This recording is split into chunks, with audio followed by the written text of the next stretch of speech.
Have you ever asked, God, where are you?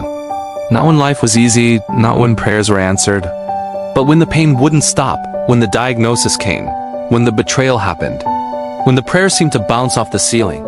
If God is everywhere, why does he sometimes feel nowhere? Today, we're going to answer one of the most honest and emotional questions in the Christian life. Where is God when it hurts? And before this message ends, I promise you this, you will see that God has never left you, not for a single second. The Bible clearly teaches that God reigns from heaven. Psalm 47:8 declares that God reigns over the nations. Isaiah saw the Lord seated on his throne, high and lifted up. Hebrews tells us we can approach the throne of grace with confidence. God is sovereign. God is holy. God is enthroned in heaven. But here's the tension. If God is on his throne, why am I in this trial? If he rules the universe, why does my world feel like it's falling apart?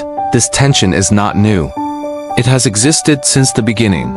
From Genesis 1-2, before the earth was formed, the Spirit of God was hovering over the waters. Even in chaos, God was there. The earth was formless, empty, dark. Yet God was present. And maybe that's a word for someone right now? Your life may feel formless, empty, dark, but that does not mean God is absent. Jeremiah 23:24 says, "Do I not fill heaven and earth?" Hebrews 4:13 says nothing in all creation is hidden from his sight. Psalm 139 asks, "Where can I flee from your presence?" The answer? Nowhere. You cannot outrun God's presence. You cannot hide from his sight. You cannot escape his love. Even when you don't feel him, he is there. Sometimes we ask, where is God? But the better question is, where are we in relationship to him? If you are a believer in Jesus Christ, God is.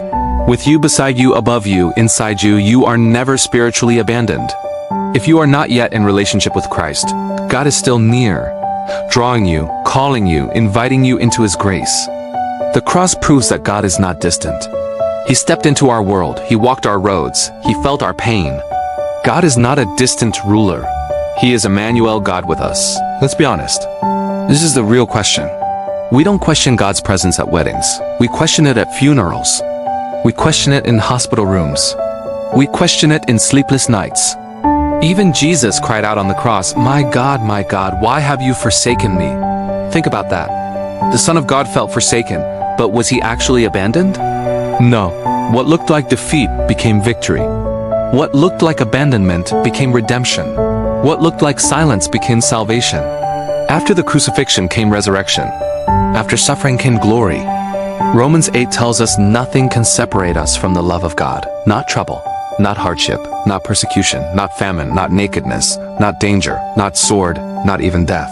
If God did not abandon Jesus in the grave, he will not abandon you in your trial. Sometimes the hardest part is not pain, it's silence. You pray and nothing changes. You cry and heaven seems quiet. But silence does not mean absence. A teacher is always silent during a test. God's silence is not his rejection.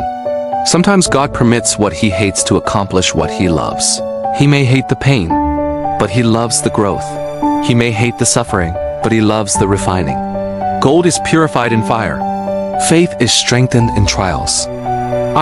Corinthians 4 reminds us that our light and momentary troubles are achieving for us an eternal glory that far outweighs them all. Light and momentary? Paul wrote that after beatings, prison, persecution, and shipwreck. How could he call that light? Because he compared it to eternity. Pain is loud, but eternity is longer. Your life is like a quilt. If you look at the backside, you see knots, loose ends, tangled threads. It looks messy and meaningless. That's how trials feel. But when you flip the quilt over, you see the design. God sees the top side. We see the underside. Isaiah 64:8 says we are the clay, and he is the potter. The clay does not understand the pressure of the potter's hands, but the potter knows what he is making. One day, 1 Corinthians 13 says, we will see clearly. One day, the knots will make sense. One day, the suffering will be explained. But until that day, we walk by faith, not by sight. There comes a moment in suffering when you realize, I don't have strength anymore. And that's exactly where God meets you. 2 Corinthians 12 says, my grace is sufficient for you, for my strength is made perfect in weakness. Notice, not in your strength. Not in your confidence, not in your control, in your weakness. When you are weak, you stop pretending. When you are weak, you stop striving. When you are weak, you lean. And sometimes God allows the shaking so you will stop leaning on yourself. Let me give you 3 anchors. 1. God is present even when unseen. 2. God is working even when unfelt. Romans 8:28 says he works all things together for good. Not all things are good, but he works them for good. 3.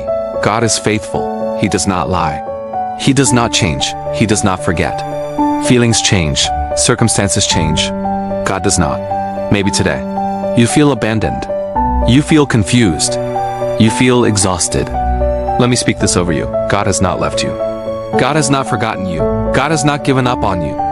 When you cannot see his hand, trust his heart. When you cannot trace his plan, trust his character. When you cannot feel his presence, trust his promises. Maybe today the real question is not, where is God? Maybe the question is, where are you? Are you running from him? Are you doubting him? Are you blaming him? Or are you trusting him? If you are a believer, rest in this truth. He is with you. If you are not yet in relationship with Christ, today is your invitation. God is near. God is calling. God is ready to receive you. Your pain is not proof of God's absence. It may be the place of his deepest work. If this message encouraged you, type in the comments, God is with me. Share this with someone who is going through a hard season. And if you want more biblical encouragement like this, subscribe and join this growing community of faith. Remember, when it hurts, when it's silent, when it's confusing, he is still on the throne. He is still good. He is still with you. And he will never leave you nor forsake you.